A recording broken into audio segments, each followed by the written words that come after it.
Well, there was a lot happening in February, driving markets in different directions, but ultimately the US market slipped by almost 1%. For the S&P 500, the Dow edged higher and the tech-heavy Nasdaq slumped by 3.5%.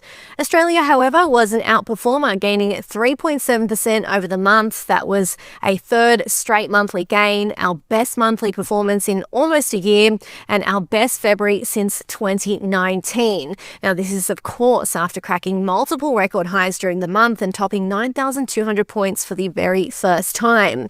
Now, there was something for everyone, from Aussie reporting season and fresh US tariffs to AI disruption fears, signs of a robust jobs market here in Australia and sticky inflation, Nvidia results, and of course ongoing geopolitical tensions, which escalated significantly over the weekend. But that was after the end of the month, so we won't touch on that too much in today's video.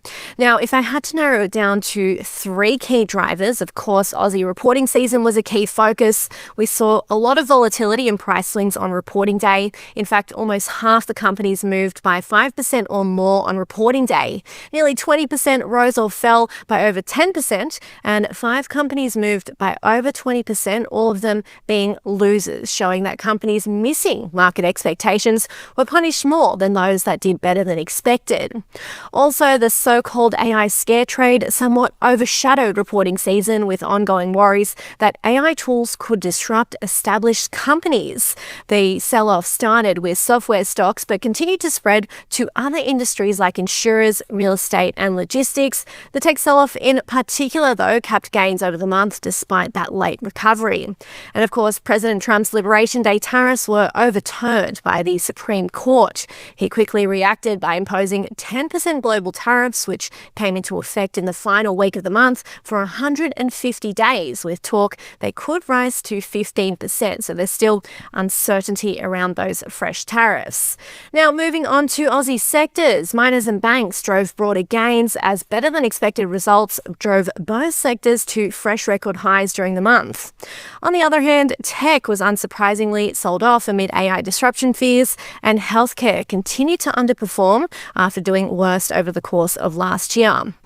Reporting season made for a very busy month of company news, but looking at some of the best, telecom company Superloop topped the winners list after returning to a profit, upgrading its guidance, and announced that it will acquire rival Lightning Broadband for $165 million. CBA delivered better than expected results, driving its shares to a 3-month high, and Woolies soared to a 1.5-year high after comfortably beating expectations and showed signs of stabilizing its market share, and it also outperformed its rival Coles. In terms of losers, Temple & Webster slumped to a 2-year low after its profit slumped. Zip posted strong numbers that still missed expectations, and CSL plunged to an 8-year low after the sudden exit of its CEO and disappointing half-year results. Turning our attention to the US, the most traded US stocks by CommSec customers in February were Nvidia, Tesla, and Taiwan Semiconductor. Looking at the top performers, Dell Technologies surged after posting record results fueled by AI server demand.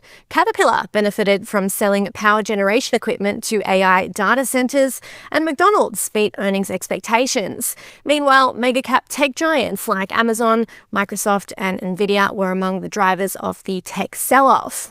Looking ahead from here, all eyes will be on the tensions in the Middle East, with questions around how long the war between the US and Iran will last and how far it could spread, and in particular, its impact on commodity and equity markets. Elsewhere, central banks in the US and Australia will hold interest rate meetings this month, with both expected to keep rates on hold. And with Aussie reporting season over now, the focus shifts to dividends, with dozens of companies set to trade ex-dividend and pay out their dividends over the course of this month.